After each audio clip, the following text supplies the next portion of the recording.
Elijah McGraw was a man who'd buried his heart 7 years ago, right alongside his wife and baby girl. Or so he thought. That morning, in the bitter cold of the Wyoming high country, he found a ghost on his doorstep. It wasn't a spirit, not exactly. It was a girl, maybe 10 years old, curled up in the snow like a discarded doll, frozen, nearly solid. He almost mistook her for a dead animal, another victim of the relentless winter. But then he saw the glint of silver at her throat. His breath hitched. The world tilted on its axis. It was a locket. A silver locket with a rose engraved on the front. He knew that locket. He'd placed it around his wife Margaret's neck on their wedding day. It was supposed to be ashes, buried with her in the family plot where their home once stood. But it wasn't. It was here, hanging from the neck of a half-dead child on his porch. He dropped his axe, the handle slick with sudden sweat despite the freezing air. His knees hit the frozen ground hard as he scrambled to the girl. Her skin was blue, her clothes little more than rags. He pressed 2 trembling fingers to her neck, searching for a pulse. It was there, faint as a moth's wing, a tiny flutter of life in the vast, unforgiving wilderness. He brushed the snow from her face, his calloused hands surprisingly gentle. Her cheeks were hollow, her lips cracked and pale. But beneath the grime, he saw it. A shadow of a face he knew better than his own. He scooped her up. She weighed nothing, a bundle of sharp bones and frozen cloth. He carried her inside, his mind reeling. The cabin was his fortress of solitude, a place built to keep the world out, to nurse his grief in silence. Now, it was a sanctuary for a ghost. He laid her on his own cot, piling thick wool blankets over her frail body. He stoked the fire until it roared, chasing the shadows from the corners of the room. He set a pot of water on the stove, his movements automatic, the actions of a man running on instinct because his thoughts were shattered. He found a clean rag and dipped it in the warming water, turning back to the bed. He began to wipe the dirt from her face, slowly, carefully, and as the layers of grime came away, the resemblance became undeniable. She had Margaret's chin, Margaret's nose. He felt a knot tighten in his gut, a mix of terror and a hope so fierce it burned. His hand shook as he reached for the locket. His thumb traced the familiar lines of the engraved rose. He'd carved it himself, all those years ago. It couldn't be real. It had to be a dream, a trick of a lonely mind. Then the girl's eyelids fluttered. Her eyes, the color of autumn leaves, the exact same shade as his Margaret's, blinked open. They were weak, unfocused, but they found him. Her lips parted, and a voice, thin and fragile as spun glass, whispered 4 words that broke him wide open. "Mama said you'd come." Elijah froze, the damp cloth falling from his hand. The words echoed in the small cabin, louder than the howling wind outside. It wasn't possible. Margaret was dead. Their baby girl, their sweet Sarah, was dead. He'd identified the bodies himself, what little the fire had left of them. He'd buried them. He had spent 7 years turning that grief into a wall around his heart, a wall that had just been leveled by a whisper.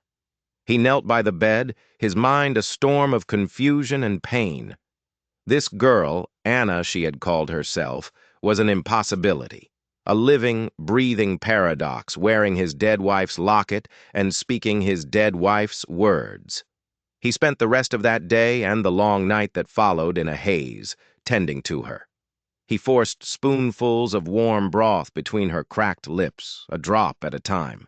He kept the fire blazing, fighting back the chill that seemed to radiate from her very bones. He didn't sleep. He couldn't. Every time he closed his eyes, he saw Margaret's face in the flames, then this girl's face, the two blurring together until he couldn't tell them apart. Who was she? How could she have the locket? And what did she mean? "Mama said you'd come." By morning, her fever broke. The change was sudden. One moment she was shivering violently, the next she was still, a sheen of sweat on her forehead. Her breathing, which had been shallow and ragged, evened out. A little while later, her eyes opened again. This time, they were clear. They focused on his face with an unnerving intensity. Her small, chapped hand reached up and clutched the silver locket. "Mama gave it to me," she whispered, her voice stronger now. "She said it would keep me safe. She said you had kind hands, but a sad heart." Elijah's throat went dry. Kind hands, but a sad heart. That's what Margaret used to say to him, teasing him after a long day's work. It was their secret phrase, a little piece of their shared language. No one else in the world could have known that. No one. He leaned closer, his own voice a rough croak. "Anna, your mama, where is she?" The girl's gaze drifted toward the small, frosted window. "She's gone," she said simply, a profound sadness in her voice that was far too old for a child. "A man took her, the same man who left me." A flicker of fear crossed her face. "He said I cost too much to feed. He took the last of the money and drove away." A cold fury, an emotion Elijah hadn't felt in years, began to smolder in his chest. "A man? What man?" But Anna just shook her head, exhaustion pulling her back under. Her eyes closed and her breathing settled into the rhythm of sleep. Elijah sat back in his chair, the wood groaning under his weight.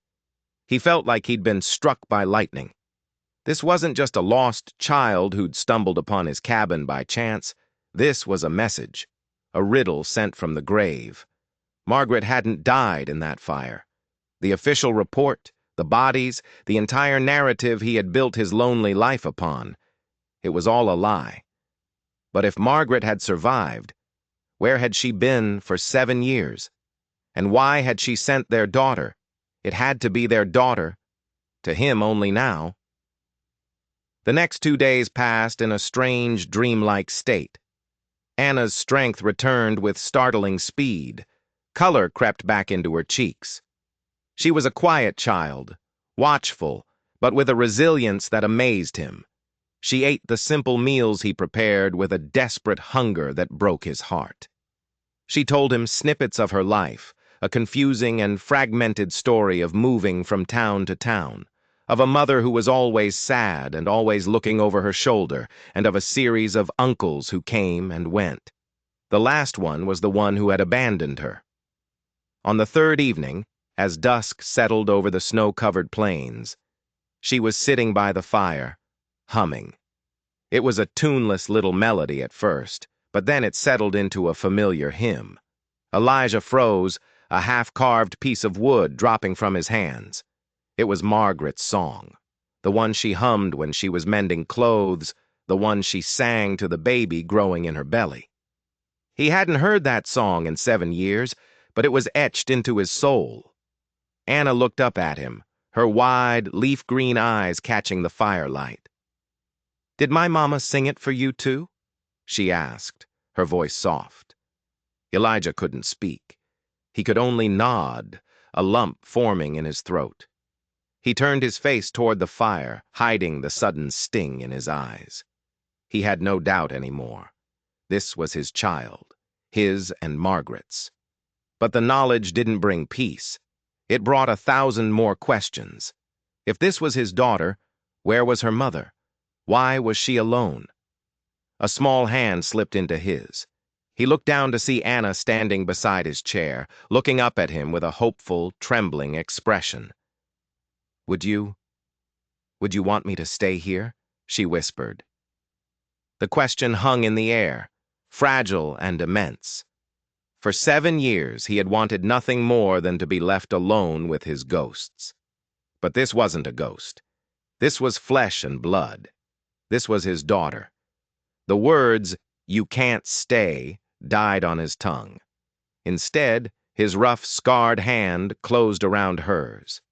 "You belong here," he said, the words feeling more true than anything he'd said in years. For the first time since she'd arrived, Anna smiled.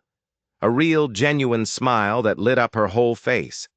And in that smile, Elijah saw his wife so clearly, it was like she was standing right there in the room with them. The peace, however, was short-lived. The very next day, as he was sharpening his knife by the window, he saw it, a dark line moving against the white horizon. Riders. Not a stray traveler or a lost cowboy. This was a group moving with purpose, heading directly for his cabin. His hands stilled on the whetstone. An old instinct, one honed on the battlefield, flared to life. Trouble was coming. He watched as the figures grew clearer. 5 men on horseback, riding with the slow, arrogant confidence of wolves closing in on their prey. Anna came to stand beside him, sensing the sudden tension in the room. "Who is it?" she asked, her voice small. When her eyes followed his gaze out the window, all the color drained from her face. She let out a tiny gasp and took a step back, her hand flying to the locket at her throat. "It's him," she breathed, her voice filled with a terror that made Elijah's blood run cold. "The man who left me." "Get back," Elijah commanded, his voice low and hard. "Stay away from the window." He grabbed his rifle from its rack above the fireplace, his movements fluid and practiced. He had hoped his fighting days were over. It seemed he was wrong. He stepped out onto the porch just as the riders reined in, their horses stamping and snorting in the cold air, forming a loose semicircle in his yard. The man at their head was tall and dressed in a fine black coat that looked out of place in the rugged wilderness. His hair was silver at the temples, and he sat on his black stallion as if it were a throne. His eyes, cold and gray as a winter sky, fixed on Elijah. He smiled, but it was a smile that held no warmth. "Elijah McGraw," the man called out, his voice smooth and cultured. "A difficult man to find. I believe you have something that belongs to me." Elijah rested the rifle in the crook of his arm, its presence a comforting weight. "Don't reckon I have anything of yours," he said, his voice steady. The man's smile widened, becoming a sneer. "Oh, I think you do. My name is Silas Granger, and the girl you're harboring, Anna, is my legal ward." He reached into his coat and produced a folded document, holding it up for Elijah to see. "I have a contract, signed and sealed by her mother, Margaret McGraw. She promised the child to my care in exchange for certain services rendered." The world seemed to stop. Granger's words hung in the frozen air, sharp and poisonous. A contract? Signed by Margaret? Elijah's mind reeled. What services? What could this man have possibly done for Margaret that would make her sign away her own child? "She came to me destitute, begging for shelter," Granger continued, his voice dripping with false sympathy. "I took her in. I fed her, clothed her. I kept her alive when no one else would. All she had to offer in return was the child she carried. A fair bargain, I think you'll agree." He paused, letting the words sink in. "I kept my end of the deal. I kept Margaret alive long enough for her to deliver the girl. Now, I've come to collect what's mine." Elijah's jaw clenched so hard his teeth ached. The man spoke of his wife, his daughter, as if they were livestock to be traded. "She's not property," he ground out, the words laced with a dangerous calm. From inside the cabin, Anna's small face appeared at the window. Her eyes were wide with terror. When she saw Granger, she shook her head frantically, whispering a single word that Elijah could just make out through the glass. "No." Granger's cold eyes flickered to the window, and his smile turned predatory. "The girl is mine, McGraw, by law. Her mother gave me her word. Don't be a fool. You're one man. We are 5. Give her to me, and we'll ride away. No one needs to get hurt." Elijah's gaze was locked on Granger. The pieces were starting to click into place, forming a picture so ugly it made him sick. Margaret hadn't run away from him. She had run from this man, this monster who held a piece of paper he claimed was more powerful than blood.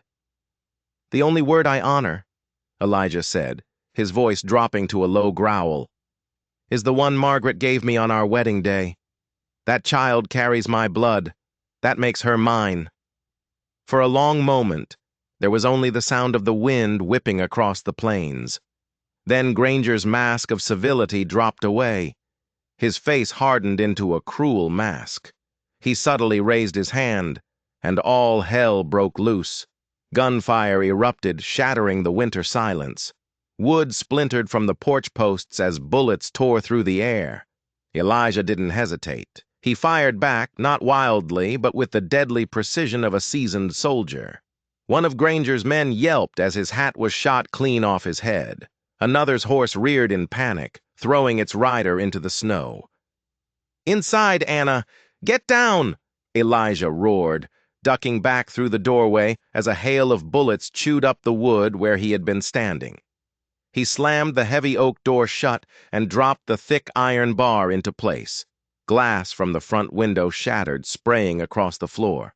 He scrambled over to the broken window, using the wall for cover, and peered out. Granger's men were spreading out, taking up positions behind the trees and the woodpile. They were settling in for a siege. Anna was huddled behind the heavy oak table he'd tipped on its side, her small body trembling. "They're going to kill us," she whispered, her voice shaking. Elijah chambered another round, his movements calm and efficient despite the adrenaline coursing through his veins. His eyes scanned the yard, tracking the movements of each man. "Not today," he said, his voice a grim promise. Outside, Granger's voice rang out, cold and clear. "You can't hold out forever, McGraw. Every minute you delay just makes it worse for you. Give me the girl and I'll let you live." Elijah sighted down the barrel of his rifle at a man trying to creep toward the side of the cabin. He squeezed the trigger. The man screamed and clutched his leg, falling back into the snow. "Come and take her," Elijah muttered under his breath. The gunfight raged. For what felt like hours, the tiny cabin was the center of a storm of lead and fury. The air grew thick with the acrid smell of gunpowder. Elijah moved from the front window to the small one in the back, firing sparingly, making every shot count. He was outnumbered, but the cabin provided good cover, and he was a better shot than any of Granger's hired thugs. Two more of them were down, wounded but not dead, their moans carrying on the wind. But Granger was patient. He knew time was on his side. Elijah had limited ammunition, and he couldn't stay awake forever. The pressure was immense. Elijah's focus was entirely on the men outside. He was crouched by the front window, reloading his rifle, when he heard a floorboard creak behind him. He spun around, but it was too late. A figure had emerged from the shadows near the back door, which he'd thought was secure. It was one of Granger's men, a young, wiry man with cold, dead eyes. Elijah recognized him vaguely as one of the riders. His name was Jesse Pike, and in his hand, a long, wicked-looking knife gleamed in the dim light. Before Elijah could even raise his rifle, Pike lunged, not for him, but for Anna. In a flash, Pike had his arm wrapped around Anna's small shoulders, the blade of the knife pressed against her delicate throat. "Drop the rifle!" Pike hissed, his voice as sharp as his blade. "Now!" Elijah froze, his heart seizing in his chest. The rifle felt impossibly heavy in his hands. Every instinct screamed at him to fight, to attack, but the sight of that steel against his daughter's skin paralyzed him. Slowly, agonizingly, he lowered the rifle and placed it on the floor. Anna didn't scream. She let out a small whimper, but her eyes, Margaret's eyes, were locked on Elijah, wide with terror, but also with a strange, unwavering trust. Pike's lips twisted into a cruel grin. "That's better. Mr. Granger wants her alive, but he'll settle for dead if you give me any more trouble." He tightened his grip, and a thin line of red appeared on Anna's neck.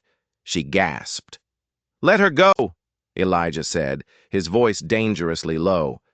"This is between me and Granger. The girl has nothing to do with it." Pike laughed, a harsh, ugly sound. "Nothing to do with it? Boy, you really don't know what's going on, do you, old man?" He leaned in, his foul breath washing over Anna. This little prize is the whole reason we're here. She's worth a fortune. A promise was made. You're just a stubborn old fool standing in the way of a business transaction." Elijah took a single slow step forward. "You made a mistake coming in here," he said, his eyes never leaving Pike's. "Yeah? What's that?" Pike sneered, pressing the knife just a little harder. Elijah's gaze flickered to Anna, and in that instant, a silent message passed between them, a look of grim resolve. "You forgot," Elijah said, his voice a low growl. "I've got nothing left to lose." He moved with a speed that defied his age. It wasn't a reckless charge. It was a calculated explosion of violence. He didn't go for the knife. He went for the man. He lunged forward, his powerful hands seizing Pike's wrist, twisting it with brutal force. The knife clattered to the floor. Anna scrambled away as Pike let out a cry of pain and rage. He tried to fight back, but he was no match for Elijah's raw strength, a strength born of years of hard labor and fueled by a righteous fury. Elijah slammed Pike against the cabin wall, the impact shaking the entire structure. The fight was short, brutish, and silent, except for the thud of fists against flesh and Pike's choked gasps. Elijah grabbed a heavy brass candlestick from the small table by the bed. He raised it high and brought it down on the side of Pike's head with all the force he could muster. There was a sickening crunch, and Pike crumpled to the floor, a pool of dark blood beginning to spread across the wooden planks. Elijah stood over the body, his chest heaving, the candlestick still gripped in his white-knuckled hand. He turned to Anna, who was pressed against the far wall, her eyes wide with shock, a thin trickle of blood running down her neck from the cut. He reached out a trembling hand and touched her shoulder. "You're safe," he gasped. "You're safe now." But they weren't, not yet. Granger's voice, now laced with genuine fury, boomed from outside. "McGraw, I heard that. You just killed one of my men. That's a hanging offense. It's over. I'm burning you out. I'll burn that cabin to the ground with you both in it." Elijah looked at the dead man on his floor, at his terrified daughter, and then back towards the broken window. He picked up his rifle, his hand steady once more, the tremor of fear replaced by an icy calm. He was no longer just a grieving man protecting a lost child. He was a father protecting his daughter. And he would see every last one of them in hell before he let them lay a hand on her again. "Then you best start lighting your matches," he muttered, leveling his rifle on the windowsill. Smoke was beginning to curl under the door, not from gunfire, but from a torch. Granger was making good on his threat.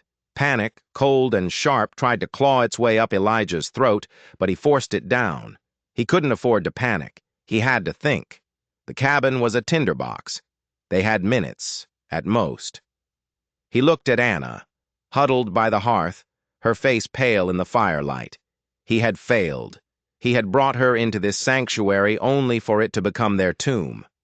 Just as despair began to set in, a new sound cut through the chaos. It wasn't the crackle of flames or the pop of gunfire. It was the thunder of hooves, dozens of them, coming fast. The shooting from outside faltered. Elijah risked a glance through a crack in the shutters.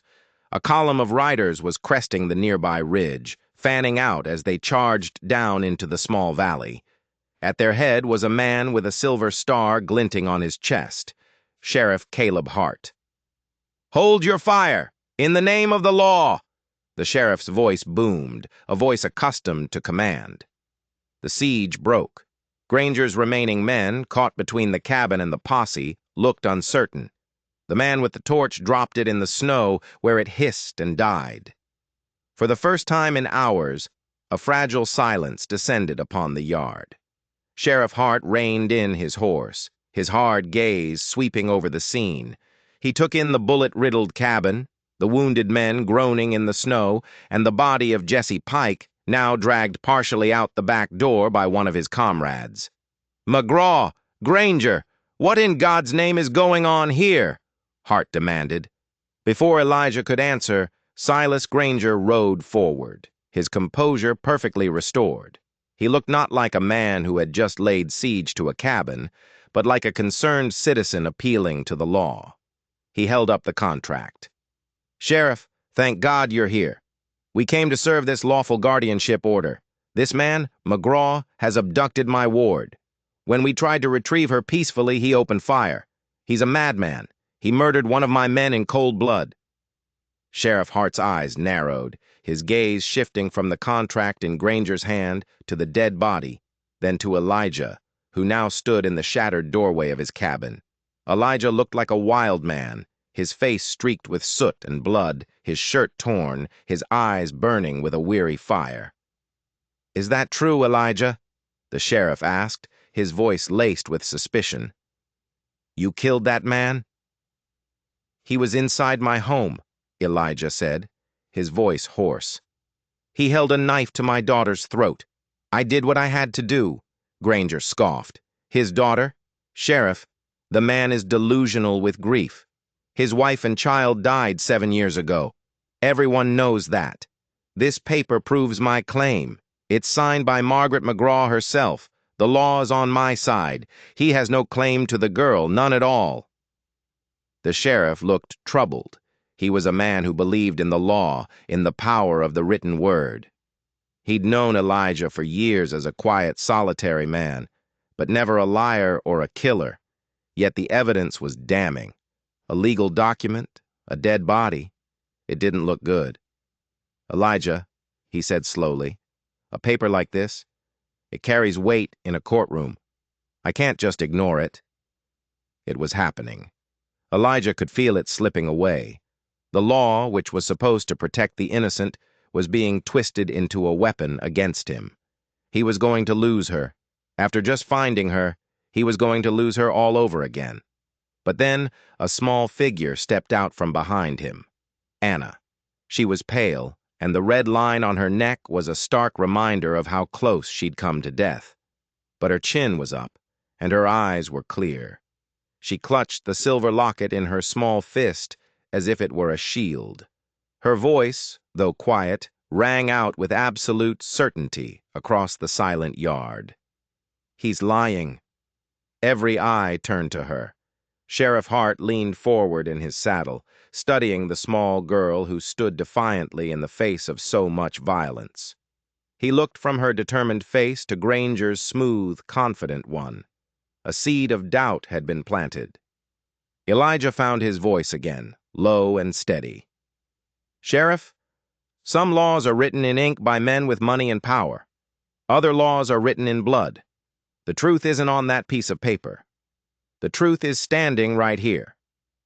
The standoff was absolute.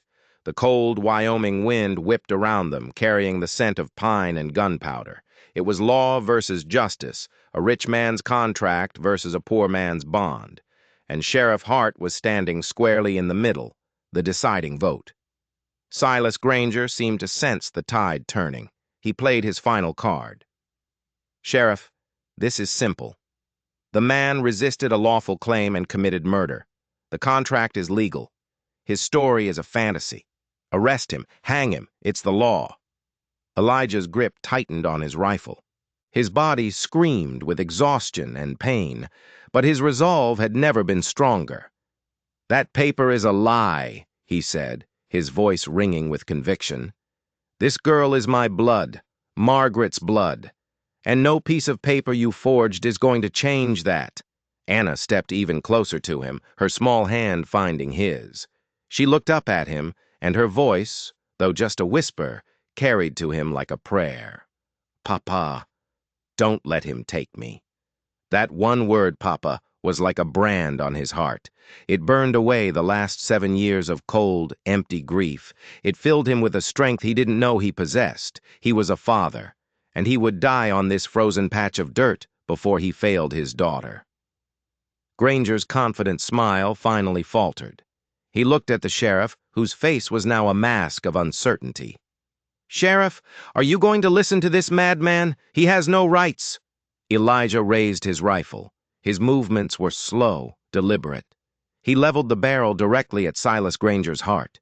His voice was no longer angry or desperate. It was calm. It was the voice of judgment.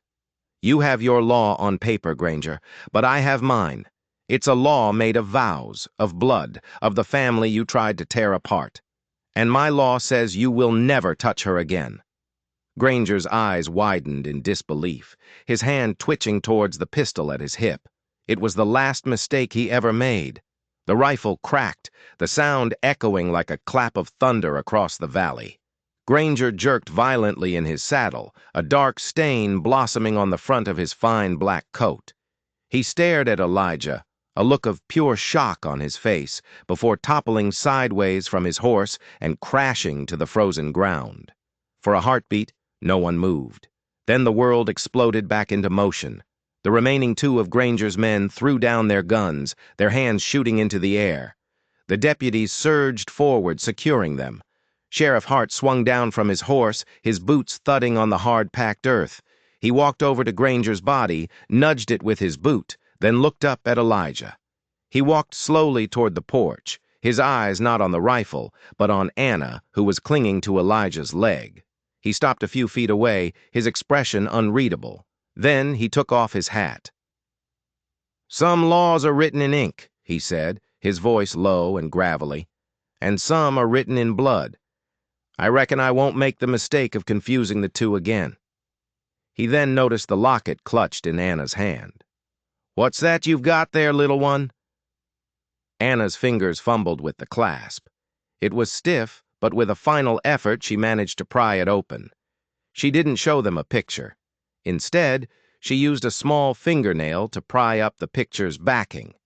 Tucked into a tiny hidden compartment was a minuscule piece of paper, folded over and over until it was no bigger than a pea. She carefully unfolded it. It was a note, written in a faint, delicate script. Margaret's handwriting. The sheriff took the note gently from her. He read it aloud, his voice growing heavier with each word. It was a desperate letter, addressed to any kind soul who might find it. It told the whole story, how Granger, a wealthy landowner she had worked for, had become obsessed with her, how he'd threatened her, blackmailed her over a small debt her father had owed, and tried to force her to leave Elijah for him. The fire, the note said, wasn't an accident. It was a diversion she had set herself, placing two other bodies in the rubble to make Granger think she and the baby were dead so he would stop hunting them. She had been on the run ever since, living in fear, knowing Granger would never stop looking for his property. The note ended with a plea. "If you find this, take my Anna to her father, Elijah McGraw. He is a good man. Tell him I never stopped loving him." The truth, raw and heartbreaking, hung in the cold air. Granger hadn't been a guardian. He was a monster, a stalker who had terrorized a woman for years. The contract was a tool of his obsession, a lie built on a foundation of threats and fear. Sheriff Hart folded the note carefully and handed it back to Anna. He looked at Elijah, his eyes filled with a new understanding and profound respect. "The court will rule this self-defense," he said, his voice firm. "And that guardianship contract, consider it ash." Elijah's strength finally gave out. The rifle slipped from his grasp and he sank down onto the porch step, his body trembling with exhaustion and relief. Anna rushed to him, her small arms wrapping around his neck, burying her face in his shoulder. "You saved me, Papa," she whispered into his torn shirt. Elijah's hand, rough and blood-stained, came up to rest on her tangled hair. His breath came in ragged sobs, the first tears he'd shed in 7 years, tracing paths through the soot on his cheeks. "No, little one," he choked out, his voice thick with emotion. "You saved me." Spring arrived late that year, but when it came, it was with a gentle persistence that seemed determined to wash away the scars of winter. The snow melted, the creeks ran full and clear, and tiny green shoots pushed their way through the dark, rich earth. On the McGraw ranch, life began again. The cabin still bore the marks of the siege, but the bullet holes were slowly being patched, and the shattered window had been replaced with new, clear glass. The smoke that rose from the chimney was no longer the desperate plume of a man under fire, but the steady, comforting sign of a home. Elijah now walked with a slight limp, a permanent reminder of a bullet that had grazed his thigh, but he barely noticed it. The wounds that had truly crippled him, the ones on his soul, were finally beginning to heal. The hollow space in his chest, carved out by years of grief and solitude, was being filled, day by day, by the sound of a child's laughter. Anna was the heart of the ranch now. She followed him everywhere, her bright, curious eyes taking in the world with a wonder that he had long forgotten. She learned to feed the chickens, to pull weeds from the small vegetable garden they planted together, and to ride the old, placid mule around the yard, her delighted shrieks echoing in the clear mountain air. At night, they would sit by the fire, and she would tell him stories about her mother. She spoke of Margaret's kindness, her sadness, and her fierce, protective love. Through Anna's memories, Elijah got to know the woman his wife had become in those lost 7 years. A woman of incredible strength and resilience who had done whatever it took to keep their child safe. And in return, he told Anna about the man her mother had married, the young soldier, full of hope, who had fallen in love with a girl with eyes the color of autumn leaves. They were piecing their family back together, one story at a time. Sheriff Hart became a regular visitor. He would ride out with supplies from town, always making sure to bring a piece of candy for Anna. He never spoke of the siege, but there was a quiet understanding between the two men. Justice had been served that day, but something more profound had been restored. A family. The world had tried to tear them apart, but love, stronger than any law or lie, had brought them back together. Years passed like seasons. Anna grew from a quiet, watchful girl into a strong, confident young woman. She had Margaret's gentle spirit, but Elijah's unyielding fire. The ranch thrived under their care. The silence was replaced by the sounds of life, the lowing of cattle, the chatter of friends from the nearby town who were now always welcome, and eventually the laughter of Anna's own children playing in the yard where their grandfather had once faced down a monster to save them. The silver locket was passed down to Anna's eldest daughter. It was no longer just a piece of jewelry. It was a symbol of their history, a testament to the enduring power of love against all odds. It was the story of a man broken by fire who found his salvation in the eyes of a starving child, a story that became a legend in that corner of Wyoming. On warm summer evenings, Elijah, now an old man with a face like a weathered map, would sit on the porch, his cane resting against his chair. He would watch his grandchildren chase fireflies in the twilight, their laughter carrying on the gentle breeze. Anna would sit beside him, her hand resting on his, and they would watch the sun sink below the horizon, painting the sky in brilliant strokes of orange and purple. In those quiet moments, with the scent of pine in the air and the warmth of his daughter beside him, Elijah finally understood the truth he had almost let go of. Family could be broken, it could be lost, but sometimes, in the most unexpected and miraculous of ways, it could be found again. And a love that was true, once given, was never really gone. It was just waiting to come home.